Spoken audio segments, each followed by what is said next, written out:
ስን የሚያጠነክራት ምንድነው ካታችሁ መከራ ነው የሚያጠነክራት ወምንዳቤ አርሃበሊተ ሰፊ ልቡና የሚገኘው ከመፈተን ነው። ተፈትኖ የማያውቅ ሰው አትንኩ ይባይ ነው፣ ከሰው ጋር መኖር የማይችልም። ስለዚህ እግዚአብሔር ከመከራ የተነሳ አሰፋልኝ ያለ ቅዱስ ዳዊት ለዚህ ነው መከራ ትዕግስትን እንዲያደርግ ትዕግስትን ተስፋን እንዲያደርግ እናውቃለን፣ ተስፋ ደግሞ አያሳፍርም ይላል ቅዱስ ጳውሎስ። መከራ ትዕግስትን ያደርጋል።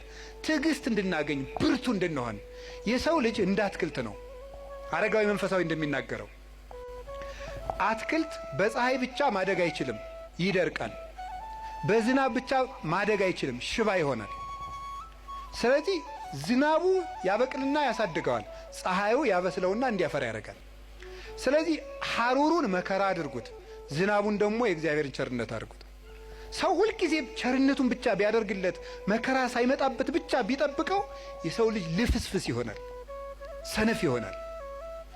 ዝም ብሎ መከራ ብቻ ቢመጣ ደግሞ ተስፋ ይቆርጣል። ስለዚህ እግዚአብሔር ምን ያደርጋል?